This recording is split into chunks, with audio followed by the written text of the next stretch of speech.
أعوذ بالله من الشيطان الرجيم قل هذه سبيلي أدعو إلى الله على بصيرة أنا ومن اتبعني وسبحان الله وما أنا من المشركين. شهر رمضان الذي أنزل فيه القرآن هدى للناس وبينات من الهدى والفرقان. السلام عليكم ورحمة الله وبركاته. بسم الله الرحمن الرحيم. الحمد لله رب العالمين، والصلاة والسلام على أشرف الأنبياء والمرسلين وعلى من تبعهم بإحسان إلى يوم الدين. محترم حضرات، آج کے درس میں ہم انشاءاللہ سورہ التوبہ کی کچھ آیتیں سمجھیں گے جن کا تعلق احکام سے ہیں. سورہ توبہ کے سلسلے میں پہلے ہم دو چار باتیں سنتے ہیں. سورہ توبہ اس کے کئی نام ہیں. سورہ براءہ بھی کہا گیا ہے، سورہ البحوث بھی کہا گیا ہے، کئی نام ہیں، لیکن سب سے دو نام مشہور ہیں، سب سے زیادہ نام دو مشہور ہیں. ایک تو ہے براءہ اور ایک ہے توبہ. توبہ اس لیے کہا جاتا ہے کہ اس کے اندر اللہ رب العالمین نے توبے کے بارے میں 18 مرتبہ ذکر کیا ہے. جتنی بھی صورتیں ہیں سب سے زیادہ اللہ رب العالمین نے اس صورت کے اندر توبہ کے سلسلے میں باتیں بتلائی ہیں. خصوصاً صحابہ اکرام رضوان اللہ علیہم مجمعین کی ایک جماعت تھی جو غزوے سے پیچھے رہ گئی تھی. وہ جماعت کچھ لوگ تھے صحابہ میں سے، اللہ رب العالمین نے بعد میں ان کی توبہ کو قبول کیے تھے. اس کا ذکر اس صورت کے اندر ہے. اسی طرح براءہ کہا جاتا ہے. براءت یعنی اللہ اور اس کے رسول کا اس سے کوئی تعلق نہیں ہوگا، اللہ رب العالمین کی طرف سے رحمت کا نزول نہیں ہوگا. تو کچھ لوگ ایسے بھی ہیں جن کا تعلق اللہ اور اس کے رسول سے ایسا ہی ہوتا ہے. اس کا ذکر اس صورت کے اندر موجود ہے. اب آئیے اس صورت کے سلسلے میں اور ایک بات یہ ہے کہ پیارے نبی صلی اللہ علیہ وسلم پر جب یہ سورہ نازل ہوئی، آپ صلی اللہ علیہ وسلم ابو بکر صدیق رضی اللہ عنہ، اسی طرح سے علی رضی اللہ عنہ، ان دونوں کو بھیجے حجاج اکرام کے پاس حج کے وقت اور کہا کہ اعلان کر دو، اس صورت کے اندر جو باتیں ہیں وہ اعلان کر دو. جیسا کہ اس صورت کے اندر یہ بات تھی کہ آئندہ سال سے کوئی مشرک طواف نہیں کرے گا. وہ لوگ ننگے ہو کر کپڑے نکال کر طواف کیا کرتے تھے، تو کہا اس کی اجازت نہیں ہوگی آئندہ سال سے. اسی طرح کسی مشرک کا داخلہ ممنوع ہے. اسی طرح سے کہ جو عہد و پیمان ہے دوسرے لوگوں کے ساتھ، وہ عہد و پیمان صرف اور صرف 4 مہینے تک اس کا لحاظ رکھا جائے گا. اس کے بعد صرف اور صرف مؤمنین اہل توحید کی جگہ یہاں رہے گی. اگر کسی دوسرے لوگوں کو یہاں پہ رہنا ہوگا تو ان کو ٹیکس دے کر رہنا پڑے گا. یہ تمام باتیں پیارے نبی صلی اللہ علیہ وسلم نے ان تمام باتوں کا اعلان کرا دیا ابو بکر صدیق رضی اللہ عنہ اور علی رضی اللہ عنہ کے ذریعے سے. اب آئیے شیخ صدیق حسن خان رحمہ اللہ نے اس صورت کے اندر سب سے پہلے ابتدائی جو 4 آیتیں ہیں ان کا ذکر کیا ہے. اعوذ باللہ من الشیطان الرجیم، بسم اللہ الرحمن الرحیم. براءۃ من اللہ ورسولہ الی الذین عاہدتم من المشرکین فسیحوا فی الارض 4 اشہر واعلموا انکم غیر معجز اللہ. پیارے نبی صلی اللہ علیہ وسلم کے ساتھ، مسلمانوں کے ساتھ جو دوسرے قوم کے لوگ تھے، چاہے یہود ہوں، نصارہ ہوں، مشرکین ہوں، ان لوگوں کے ساتھ عہد و پیمان ہوتا تھا. جیسا کہ اس سے پہلے بھی ہم نے معلوم کیا عہد و پیمان کس طرح سے ہوتا تھا. ایک دوسرے کی جان و مال، عزت و آبرو کی حفاظت، یہ عہد و پیمان ہوتا تھا. اس کا کچھ وقت بھی ہوتا تھا، مدت ہوتی تھی کہ 4 مہینے، 6 مہینے، 1 سال، اس کا وقت مقرر ہوتا تھا. اللہ رب العالمین نے جب دیکھا لوگ پیارے نبی صلی اللہ علیہ وسلم کے ساتھ کیے ہوئے وعدے اور عہد و پیمان کا پاس و لحاظ نہیں رکھ رہے ہیں، تب اللہ رب العالمین نے یہ سورت نازل کی اور کہہ دیا کہ 4 مہینے تک تم یہاں رہو، یعنی کہ مکے کے اندر 4 مہینے رہو، اس کے بعد اجازت نہیں ہوگی تمہیں یہاں رہنے کی، یا تو تم اسلام قبول کرو، جزیہ دو، یا تو پھر ان سے قتال کیا جائے گا۔ یہ جو لوگ تھے 3 طرح کے تھے، اگر دیکھا جائے مکمل 4 طرح کے لوگ تھے، مشرکین 4 طرح کے تھے عہد و پیمان کے اعتبار سے۔ کچھ لوگ ایسے تھے جن کا مسلمانوں سے کچھ عہد و پیمان نہیں تھا، بس ایسے ہی نارمل، جس طرح سے مسلمان جیتے تھے ٹھیک اسی طرح سے مشرکین بھی جیا کرتے تھے۔ ایک دوسری قسم لوگوں کی یہ تھی کہ جن کے ساتھ عہد و پیمان تھا 4 مہینے سے کم، 4 مہینے سے کم کا عہد و پیمان تھا۔ تیسری قسم لوگوں کی یہ تھی کہ عہد و پیمان تو ان کے ساتھ تھا لیکن وقت مقرر نہیں تھا کہ کب تک ہمارے ساتھ تمہارا عہد و پیمان برقرار رہے گا، اس کا فکسڈ وقت نہیں تھا، ٹائم نہیں تھا۔ اور چوتھی قسم لوگوں کی ایسی تھی جن لوگوں نے اپنے عہد و پیمان کا پاس و لحاظ نہیں رکھا، جن لوگوں نے معاف کرنا یعنی ایسے لوگ تھے جن لوگوں نے عہد و پیمان تو کیا، عہد و پیمان کیا، لیکن ساتھ و ساتھ ان لوگوں نے مسلمانوں کے خلاف ورغلایا نہیں، مسلمانوں کے خلاف سازش نہیں رچے، مسلمانوں کے خلاف لوگوں کو اکسایا نہیں۔ تو یہ 4 قسم کے لوگ تھے۔ اللہ رب العالمین نے کہا کہ یہ جو 4 قسم کے لوگ ہیں ان کے ساتھ عہد و پیمان صرف اور صرف 4 مہینے ہوں گے، 4 مہینے ہوں گے، اس کے بعد جو ہے ان کے ساتھ قتال کرنا ضروری ہو جائے گا، کیونکہ اس لیے ان لوگوں نے بھی ایسا ہی کیا تھا مسلمانوں کے ساتھ۔ جی ہاں، ایک جو چوتھی قسم ہے، جو لوگ اپنے عہد و پیمان کو مکمل کیے، مسلمانوں کے ساتھ دھوکہ نہیں کیے، ان لوگوں کے بارے میں اسپیشل بات یہ بتلائی گئی ہے اس سورت کے اندر کہ ان لوگوں کے ساتھ جو عہد و پیمان ہے وہ جب تک کیے ہیں، چاہے 1 سال کا ہو، 1.5 سال کا ہو، 2 سال کے ہو، اس کو مکمل کرنا ضروری ہے۔ جیسا کہ اس سورت کے اندر ہے کہ مکے کے پاس، حرم کے پاس، جیسا کہ ہم واقعہ جانتے ہیں اس کی طرف اشارہ ہے کہ صلح حدیبیہ کے موقع پر پیارے نبی صلی اللہ علیہ وسلم اور کفار قریش میں سے کچھ لوگ ایسے تھے جن کے درمیان عہد و پیمان ہوا تھا، تو اس کی طرف اشارہ ہے کہ ان لوگوں کے ساتھ جو عہد و پیمان ہوا ہے اس کو تم برقرار رکھو، مکمل کرو، اس لیے کہ ان لوگوں نے اس کو ختم نہیں کیا ہے، اس کا پاس و لحاظ رکھا ہے۔ پھر کہا فَإِذَا انْسَلَخَ الْأَشْهُرُ الْحُرُمُ فَاقْتُلُوا الْمُشْرِكِينَ، کہ جب 4 مہینے حرمت والے 4 مہینے گزر جائیں اس کے بعد تم کیا کرو، مسلمانوں سے کہا جا رہا ہے کہ ان کے ساتھ تم قتال کرو۔ اس کے بارے میں کہا کہ یہ جو 4 مہینے ہیں، یہ 4 مہینے کیا وہی 4 مہینے ہیں جو حرمت والے 4 مہینے ذوالقعدہ، ذوالحجہ، محرم اور رجب، کیا یہی 4 مہینے ہیں جو مشہور ہیں 4 مہینے؟ مفسرین نے اس بارے میں 2 باتیں بتلائی ہیں۔ ایک تو یہ بات ہے یہ جو 4 مہینے ہیں، ان 4 مہینوں کے اندر قتال کرنا یہ غلط بات ہے، درست نہیں ہے۔ کچھ مفسرین نے فرمایا کہ نہیں، یہ 4 مہینے مراد نہیں ہیں، بلکہ جب اللہ رب العالمین نے یہ اعلان کیا وہاں سے لے کر، یعنی حج اکبر، حج کے دن سے لے کر 4 مہینے یہ بتلایا گیا تھا۔ اس کے بعد آئیے حضرات ہمارے ساتھ آیہ نمبر 6 ہے۔ اللہ رب العالمین نے بس یہ مکمل سورہ، اس سے پہلے جو سورت گزری تھی سورہ انفال، ایک ہی موضوع ہے، وہ قتال کے سلسلے میں، جنگ کے سلسلے میں۔ ایک اور بات میں بھول گیا ہوں آپ سے بتانا، وہ یہ بات ہے کہ اس سورت کی ابتدا میں بسم اللہ نہیں ہے۔ قرآن مجید کی تمام سورتوں کے شروع میں بسم اللہ ہے، لیکن اس سورت کے شروع میں بسم اللہ نہیں ہے۔ اس کی وجہ یہ بھی علماء کرام نے فرمائی کہ چونکہ سورہ انفال اور سورہ توبہ کا موضوع اور ٹاپک ایک ہی ہے، بلکہ سورہ انفال کی چند باتیں جو باقی رہ گئی تھی ان باتوں کا ذکر سورہ توبہ کے اندر ہے، اسی لیے بسم اللہ لکھ کر اس کو الگ نہیں کیا گیا۔ اسی طرح سے ایک وجہ یہ بھی بتلائی جاتی ہے، چونکہ اللہ رب العالمین کا غیظ و غضب، غصہ نازل ہوا ہے، تو غیظ و غضب، غصہ کے وقت اللہ رب العالمین کی رحمت کا یہاں پہ اظہار نہیں ہوگا۔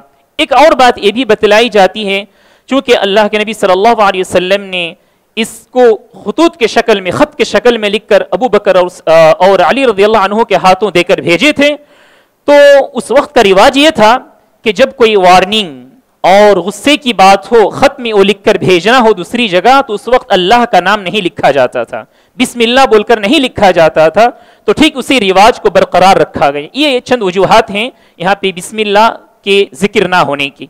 اب آئیے ہمارے ساتھ آیہ نمبر 6 ہے۔ اللہ رب العالمین نے فرمایا وَإِنْ أَحَدٌ مِّنَ الْمُشْرِكِينَ اسْتَجَارَكَ فَأَجِرْهُ حَتَّى يَسْمَعَ كَلَامَ اللَّهِ ثُمَّ أَبْلِغْهُ مَأْمَنَهُ.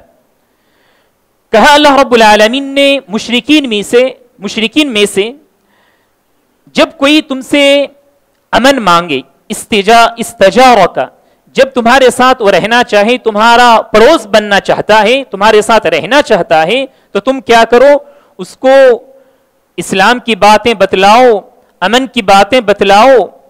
حتی یسمع کلام اللہ، اگر تم اس طرح سے اس کو چین و سکون کا موقع دو گے تو کیا ہوگا، اللہ رب العالمین کی بات سننے کا اسے موقع ملے گا.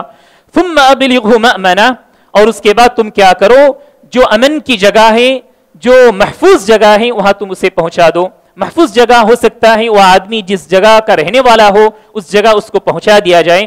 سبحان اللہ.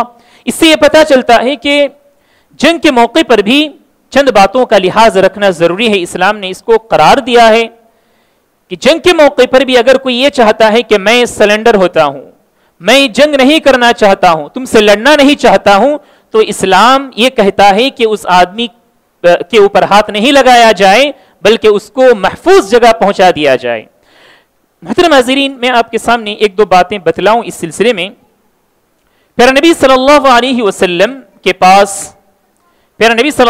وسلم کے پاس لوگ آیا کرتے تھے. آپ صلی اللہ علیہ وسلم ان کو، یعنی کفار ہوتے تھے، مشرکین ہوا کرتے تھے، آپ صلی اللہ علیہ وسلم ان کو اسلام کی باتیں بتلایا کرتے تھے. جیسا کہ صلح حدیبیہ کے موقع پر کچھ لوگ آئے تھے آپ صلی اللہ علیہ وسلم کے پاس مشرکین کی طرف سے. عثمان رضی اللہ عنہ کو بھیجا گیا تھا مسلمانوں کی طرف سے. آپ صلی اللہ علیہ وسلم نے ان مشرکین کی جان و مال کی حفاظت کی.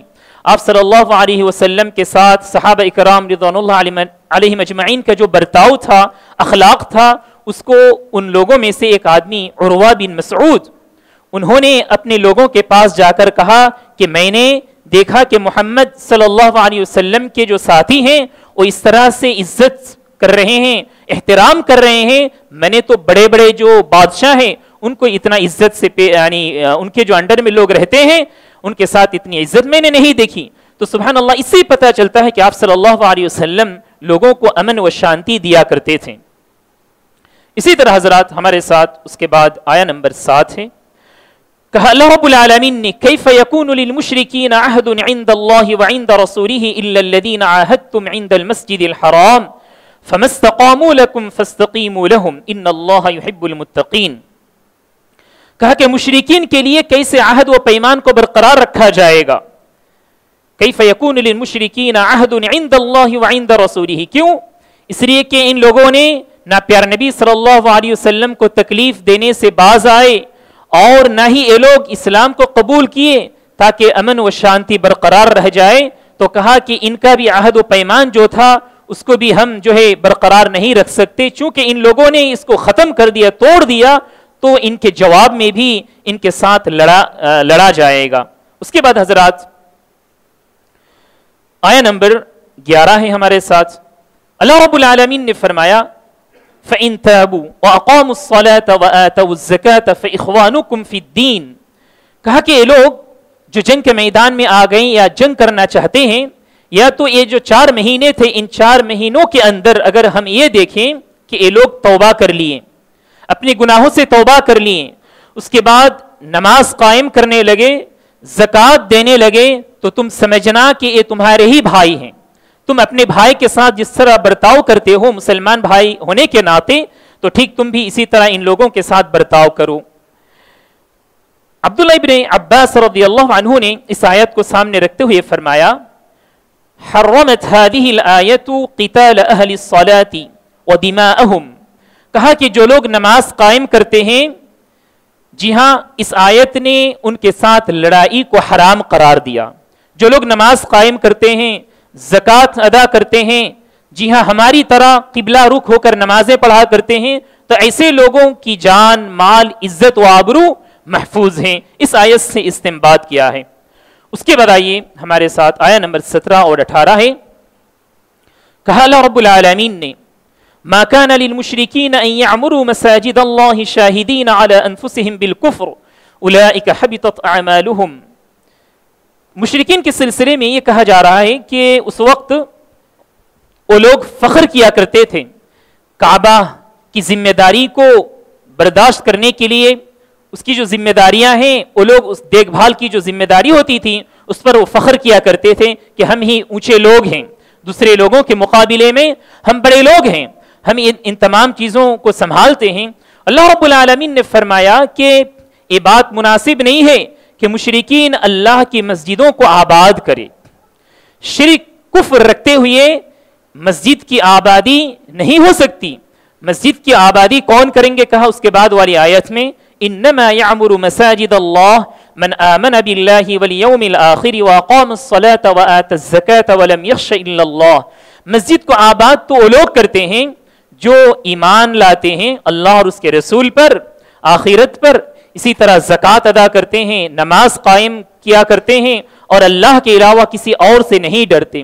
تو ایسے لوگ ہی مسجد کو قائم کریں گے، ایسے لوگ ہی مساجد کی ذمہ داری کو نبھائیں گے، برداشت کریں گے۔ لیکن یہاں جس مسجد کے بارے میں کہا جا رہا ہے خصوصاً وہ ہے کعبہ۔ کعبہ کی ذمہ داری وہ لوگ کیا کرتے تھے۔ جی ہاں، جب لوگ حجاج اکرام حج کے لیے جایا کرتے تھے، یہ لوگ پانی پلایا کرتے تھے، حجاج اکرام کی خدمت کیا کرتے تھے، تو ان تمام چیزوں کو سامنے رکھ کر یہ لوگ بہت فخر کیا کرتے تھے۔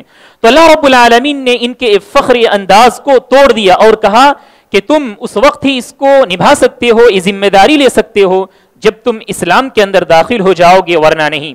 اسی طرح حضرات، مسجد کی آبادی کے سلسلے میں جیسا کہ ابھی ہم نے دیکھا کہ ایک تو یہ ہے کہ مسجد کو آباد آدمی کس طرح سے کرے، مسجد کی تعمیر کیا کرے، یا تو پھر مسجد کی آبادی اس طرح سے ہو کہ اس میں نمازیں پڑھی جائیں اور جو عبادت بندگی ہیں وہ بھی کی جائیں۔ ایسا نہیں کہ مسجد بنا دی جائے اور بس بند کر دیا جائے اس کے دروازے کو، بس صرف ہفتے میں ایک ہی مرتبہ جمعے کے لیے اس کا دروازہ کھولا جائے، یہ آبادی نہیں ہے۔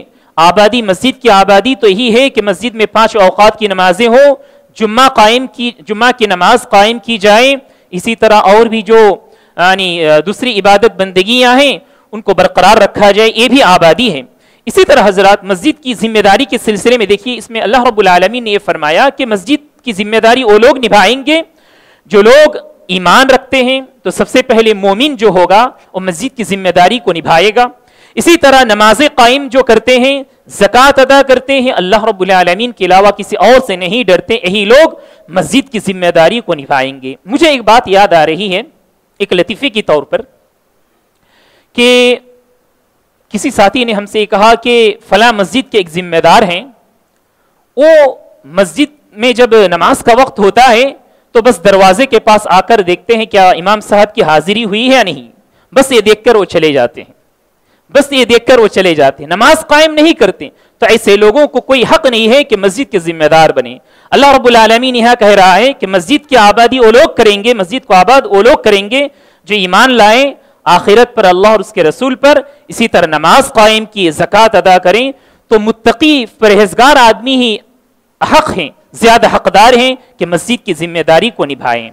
اسی طرح حضرات، اس کے بعد ہمارے ساتھ آیا نمبر 29 ہے، 29 ہے۔ اللہ رب العالمین نے فرمایا انما المشرکون نجس فلا يقربوا المسجد الحرام بعد عامهم هذا۔ جس وقت اللہ رب العالمین نے اعلان کرا دیا، بہت ساری باتوں کا اعلان کرا دیا، اس میں سے ایک بات یہ بھی تھی کہ مشرکین نجس ہیں، ناپاک ہیں، گندے ہیں، آج کے بعد سے مشرکین مسجد حرام کے قریب نہ ہوں۔ اس کے اندر 2-3 مسائل ہیں، میں آپ کے سامنے پیش کروں۔ سب سے پہلا مسئلہ یہ ہے، کیا مشرکین نجس ہیں، ناپاک ہیں؟ اگر ناپاک ہیں تو کس اعتبار سے؟ اللہ رب العالمین نے فرمایا کہ مشرکین نجس ہیں۔ علماء اکرام نے فرمایا کہ عقائد و اعمال کے اعتبار سے وہ ناپاک ہیں، ان کا جسم ناپاک نہیں ہے۔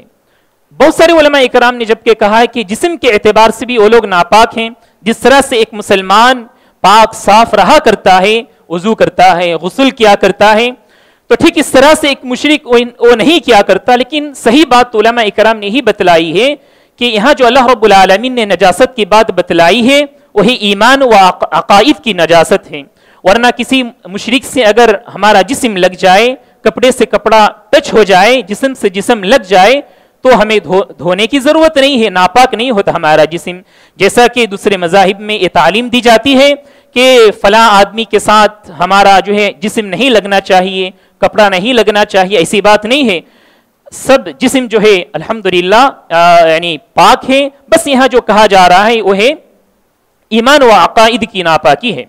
اسی طرح حضرات مسجد کے سلسلے میں، مسجد میں داخلے کے سلسلے میں سب سے پہلے کہا اللہ تعالیٰ نے مسجد حرام، کہ اس وقت سے یعنی 9 ہجری کی بات یہ ہے، اس وقت اعلان کرا دیا گیا کہ آج سے کوئی مشرک مسجد حرام میں داخل نہیں ہوگا۔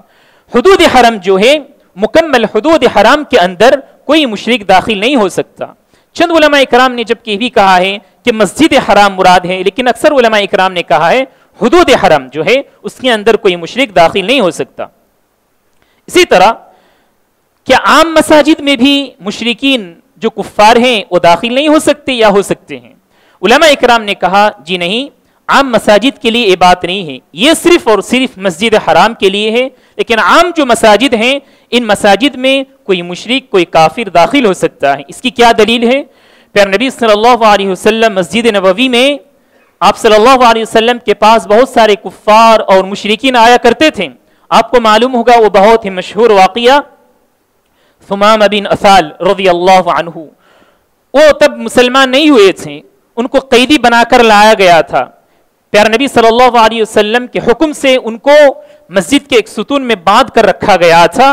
تو یہ جو واقعہ ہے اس کو سامنے رکھ کر یہ علماء اکرام یہ کہتے ہیں کہ غیر مسلم کا مسجد میں داخل ہونا یہ کوئی منع کی بات نہیں ہے، وقت ضرورت آدمی داخل ہو سکتا ہے۔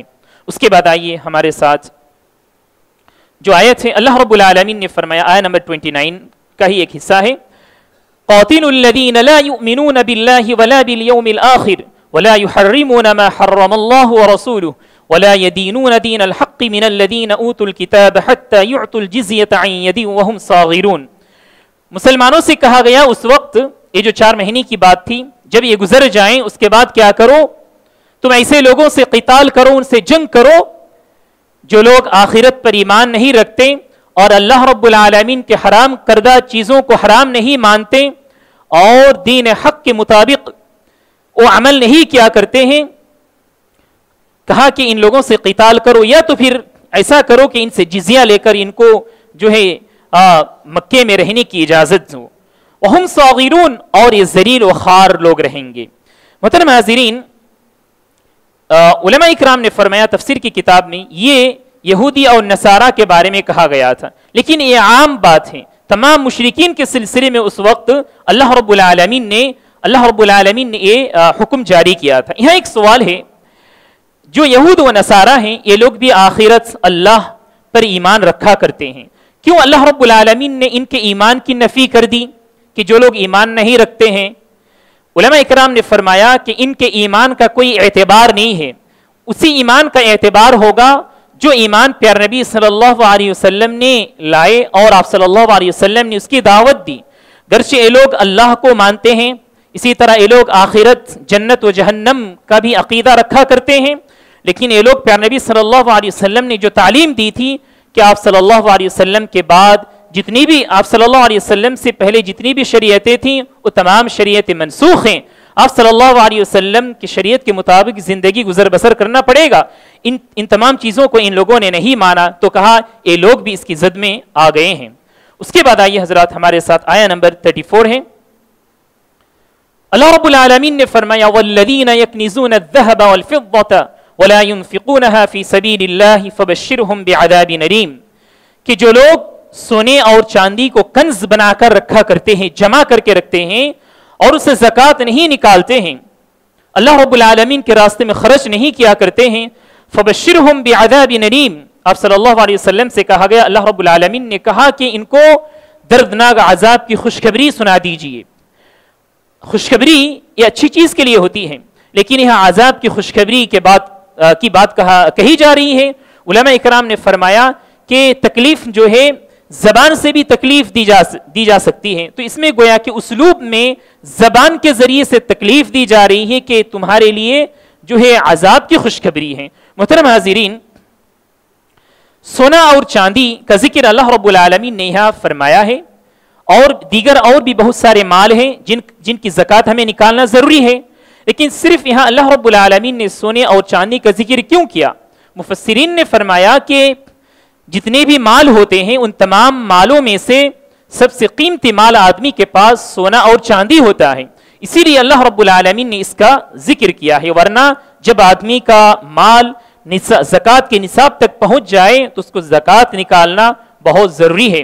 تو کہا کہ جو آدمی زکوٰۃ نہیں نکالتا ہے تو اس آدمی کے لیے یہ عذاب ہے، اس میں وعید ہے۔ اس کے بعد والی آیت میں کہا گیا ہے یوم یحمى علیہا فی نار جہنم فتکوی بها جباہہم وجنوبہم وظہورہم ھذا ما کنزتم لانفسکم فذوقوا ما کنتم تکنزون، کہ کل قیامت کے روز جب آدمی انتقال کر جائے گا، آخرت پہ چلا جائے گا، عذاب کے وقت جو مال تھا اس کے پاس جس کا اس نے زکوٰۃ نہیں نکالا تھا، وہ اس کو تپایا جائے گا، گرم کیا جائے گا، اور اس کے چہرے میں، اس کے بازو، اس کے سامنے پیچھے اس کو جو ہے یعنی گرم کیا جائے گا، اس سے تپایا جائے گا، اس کو سیکا جائے گا، اس طرح سے تکلیف دی جائے گی۔ صحیح مسلم کے اندر اس کی اور بھی وضاحت ہے۔ پیارا نبی صلی اللہ علیہ وسلم نے فرمایا ہے کہ آدمی کے لیے یہ جو مال ہیں، جس مال کا آدمی زکوٰۃ نہیں نکالتا ہے، تختیاں بنا دی جائے گی، تختیاں سلیٹ کی طرح تختیاں، اور اس کے بازو، سامنے، پیچھے اور چہرے میں لگا کر اس کو تپایا جائے گا، اس طرح سے عذاب دیا جائے گا۔ نسأل اللہ السلامۃ والعافیہ، اللہ تعالی ہمیں اس سے بچائے۔ تو اس سے پتہ چلتا ہے کہ زکوٰۃ نکالنا یہ بہت ضروری ہے، اور ہم نے الحمدللہ بہت ساری باتیں سنی ہیں زکوٰۃ کے سلسلے میں کہ زکوٰۃ زکا یزکی کہا جاتا ہے پاک کرنے کو۔ جب آپ کے پاس مال اتنا ہو کہ نصاب تک پہنچ جائے تو آپ کو نکالنا ہے۔ جب آپ نکالیں گے زکوٰۃ تو گویا کہ آپ نے اپنے مال کو پاک کر دیا۔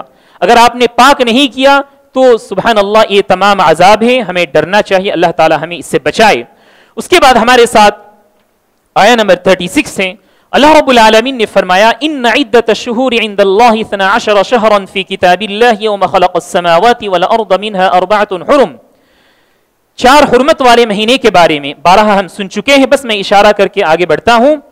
4 حرمت والے مہینے، سب سے پہلے اللہ رب العالمین نے بتلایا کہ یہ جو 12 مہینے ہیں، گنتی یہ جو 12 مہینے ہیں، اس 12 مہینے کا رواج اس وقت سے ہے جب اللہ رب العالمین نے آسمانوں اور زمین کو پیدا کیا ہے، تب سے، اور ان 12 مہینوں میں سے 4 حرمت والے مہینے ہیں، تو تم 4 ان حرمت والے مہینوں کی عزت کرو، احترام کرو۔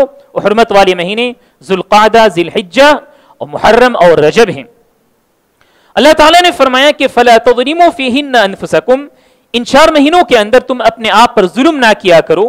علماء اکرام نے فرمایا کہ اللہ رب العالمین کی نافرمانی اور گناہ وغیرہ کر کے اپنے آپ پر ظلم نہ کیا کرو۔ ان 4 مہینوں میں خصوصاً اس بات کی طرف توجہ دلائی گئی ہے، اس کا مطلب کبھی بھی یہ نہیں ہے کہ دوسرے مہینوں میں گناہ کرنا درست ہے، کبھی بھی نہیں، لیکن ان 4 مہینوں میں گناہ کرنا اور دیگر مہینوں میں گناہ کرنا، ان دونوں میں فرق ہے۔ ان مہینوں میں گناہ کرنے کا مطلب یہ ہے کہ آدمی بہت ہی زیادہ جرأت کر رہا ہے اور اس کے گناہ کا جو لیول ہے یہ اور ہی زیادہ بڑھ جاتا ہے۔ اس کے بعد آئیے حضرات، اللہ رب العالمین نے آیا نمبر 41 کے اندر فرمایا انفروا خفافا وثقالا وجاہدوا باموالکم وانفسکم فی سبیل اللہ، کہ تم کوچ کرو یعنی سفر کیا کرو، نقل و حرکت تم پر بھاری ہو یا ہلکی ہو، یعنی تم ہلکا محسوس کرو یا بوجھ محسوس کرو، تم نکل جاؤ۔ اصل میں یہ جہاد کی طرف نکلنے کی طرف اشارہ ہے۔ ہم جانتے ہیں کہ جہاد کا جو حکم ہے کبھی فرض عین ہوا کرتا ہے، کبھی یہ فرض کفایہ ہوا کرتا ہے۔ اس وقت بھی پیارے نبی صلی اللہ علیہ وسلم اسی طرح سے صحابہ کو حکم دیا کرتے تھے۔ فرض عین جب ہوتا ہے تو ہر آدمی کو نکلنا بہت ضروری ہو جاتا ہے۔ تو آپ اللہ رب العالمین نے یہاں فرمایا کہ چاہے تم ہلکا محسوس کرو یا بھاری محسوس کرو، بوجھ محسوس کرو، تم نکل جاؤ۔ مفسرین نے فرمایا کہ اس کی تفسیر کیا ہے، اس کا کیا مطلب ہے؟ کہا کہ چاہے تم اکیلے ہو یا جماعت کی شکل میں ہو، چاہے تم خوشحال ہو یا تم تنگی کی حالت میں ہو، خوشی کی حالت میں رہو یا ناخوشی کی حالت میں رہو، غریب رہو یا امیر رہو، جوان یا بوڑھا جو بھی ہو، لیکن جب حکم آ جائے، اعلان آ جائے کہ ہر ایک کو نکلنا ہے تو نکل جانا یہ ضروری ہے۔ لیکن ایک دوسری آیت جو ہے، جو لوگ معذور ہیں، جن کے پاس عذر ہیں، بیمار ہیں، بوڑھے ہیں، بچے ہیں، عورتیں، ان کے اوپر جہاد کی طرف نکلنا یہ ضروری نہیں ہے۔ دوسری آیتوں کی روح سے ہمیں یہ بات معلوم ہوتی ہے۔ اس کے بعد ہمارے ساتھ آیت نمبر 44 ہے۔ اس کے اندر اللہ رب العالمین نے کہا کہ جب اعلان ہوا کرتا تھا، جنگ کے لیے نکلنے کا اعلان ہوا کرتا تھا، خصوصاً یہ غزوہ تبوک کا ذکر ہے سورہ توبہ کے اندر، کہ بہت سارے لوگ نکل گئے اور بہت سارے لوگ نہیں نکلے، مسلمان اور منافقین تھے۔ لیکن مسلمانوں میں سے بھی کچھ لوگ ایسے تھے، علماء اکرام نے ان کی 4 تقسیم بتلائی ہیں، 4 قسم کے لوگ تھے۔ پیارے نبی صلی اللہ علیہ وسلم کی طرف سے جب اعلان ہوا کہ جنگ میں نکلنا ہے، تو ایک قسم لوگوں کی یہ تو تھی کہ جو ہی حکم آیا اللہ کے نبی کی طرف سے وہ تیار ہو گئے۔ لوگوں کی دوسری قسم ایسی تھی جو شروع میں تردد میں تھے کہ کیا ہمیں نکلنا ہے یا نہیں نکلنا ہے، لیکن بعد میں وہ تیار ہو گئے۔ تیسری قسم یہ تھی جو لوگ بیمار تھے، ضعیف، کمزور، عورتیں، بچے، تو یہ لوگ تو معذور ہیں، ان کے لیے معافی ہے۔ چوتھی قسم لوگوں کی ایسی تھی جو لوگ سستی کا شکار ہو گئے کہ ہم چلو اب تو ہمارے پاس سواری ہے، ہمارے پاس مال و متاع ہے، اب مسلمان جو ہے جماعت کی شکل میں نکل گئے ہیں، ہم بعد میں نکلتے ہیں، سستی میں رہے۔ لیکن یہاں ایسا ہوا کہ لوگ پھر واپس آ گئے، یہاں تک کہ یہ لوگ ان لوگوں کو نکلنے کا موقع نہیں ملا۔ یہ 4 قسم کے لوگ تھے مسلمانوں میں سے، اور ایک قسم تھی یعنی دوسرے لوگوں کی، وہ تھے منافقین۔ تو اللہ رب العالمین نے یہاں فرمایا کہ یہ جو منافقین تھے، یہ لوگ اللہ کے نبی صلی اللہ علیہ وسلم کے پاس آ کر جھوٹی باتیں بتلایا کرتے تھے کہ میری بیوی بیمار ہیں، مجھے گھر میں فلاں کام ہے تو میں نہیں نکل سکتا۔ اصل میں غزوہ تبوک کا جو وقت تھا بہت ہی کٹھن وقت تھا، بہت ہی مشکل کا وقت تھا، گرمی کا وقت تھا، اور تبوک کی جو جگہ تھی وہ کافی دور تھی، مکے سے کافی دور تھی۔ اسی طرح گرمی کا وقت تھا تو پھل ابھی کاٹنے کا وقت بھی ہو گیا تھا۔ ان تمام چیزوں کو سامنے رکھ کر لوگ جو ہے فتنے کا شکار ہو گئے، بہت سارے لوگ۔ تو اللہ رب العالمین نے یہاں یہ بتلایا کہ ایماندار جو ہوتے ہیں وہ کوئی عذر پیش نہیں کرتے، لیکن جو منافقین ہوتے ہیں جن کا ایمان مکمل نہیں ہوتا ہے، یہ لوگ مختلف عذر اور بہانے پیش کیا کرتے ہیں۔ اور آخری آیت لے کر ہم انشاءاللہ آج کا درس ختم کرتے ہیں۔ آیت نمبر 60 ہے، 60۔ اللہ رب العالمین نے فرمایا انما الصدقات للفقراء والمساکین۔ یہ زکوٰۃ کے سلسلے میں اللہ رب العالمین نے 8 قسم کے لوگوں کے بارے میں ذکر کیا ہے کہ زکوٰۃ ہمیں کن لوگوں کے اوپر صرف کرنا ہے۔ سب سے پہلے کہا اللہ رب العالمین نے للفقراء والمساکین، فقیر کے لیے اور مسکینوں کے لیے۔ فقیر اور مسکین کس کو کہتے ہیں؟ مفسرین نے اس کا فرق بتلائیں کہ فقیر اور مسکین لگ بھگ یہ دونوں ایک ہی کیٹیگری کے لوگ ہیں، لیکن جب ایک ساتھ ان کا ذکر آ جائے تو الگ الگ معنی میں ان کا استعمال ہوتا ہے۔ اس طرح فرمایا مفسرین نے، فقیر اس کو کہا جاتا ہے کہ جو لوگوں کے دروازے میں جاتے ہیں، لوگوں کے سامنے جا کر سوال کرتے ہیں، ہاتھ پھیلا کر مانگتے ہیں، یہ ہے فقیر۔ مسکین اس کو کہا جاتا ہے جس کے پاس تو تھوڑا بہت مال ہے لیکن اتنا اس کے لیے کافی نہیں ہے گزر بسر کرنے کے لیے، اس کو مسکین کہا جاتا ہے۔ اور اس کی دلیل وہ بھی دیتے ہیں جو سورہ کہف کے اندر موجود ہے کہ وہ جو لوگ تھے، کشتی جن کے پاس تھی، کچھ انکم کیا کرتے تھے، اس کے باوجود اللہ رب العالمین نے ان کے بارے میں مساکین کہا۔ تو اس سے پتہ چلا، مفسرین نے فرمایا کہ مسکین اس کو کہا جاتا ہے جس کے پاس کچھ تو ہو لیکن وہ کافی نہیں ہے اس کی گزر بسر کرنے کے لیے، تو یہ دوسرے نمبر کے لوگ ہوئے جن کو ہم زکوٰۃ کا مال دے سکتے ہیں۔ اب آئیے تیسرے نمبر پر کہا والعاملین علیہا، جو لوگ زکوٰۃ اکٹھے کرنے کے لیے عمال ہوتے ہیں، ان کو ذمہ داری دی جاتی ہے۔ اس وقت یہ ہوا کرتا تھا کہ آدمی کو مقرر کیا جاتا تھا، وہ کیا کرتے تھے؟ عامل تمام لوگوں کے پاس جا کر زکوٰۃ وصول کیا کرتے تھے۔ اس کے پاس کتنی بکریاں ہیں، فلاں کے پاس کتنے اونٹ ہیں، فلاں کے پاس کتنے جو ہے گائے ہیں، اس کو دیکھتے تھے اور زکوٰۃ وصول کر کے لایا کرتے تھے۔ تو یہ جو ذمہ دار ہے عامل، ان کو بھی زکوٰۃ میں سے ہم دے سکتے ہیں۔ اسی طرح سے چوتھے نمبر میں کہا والمؤلفۃ قلوبہم،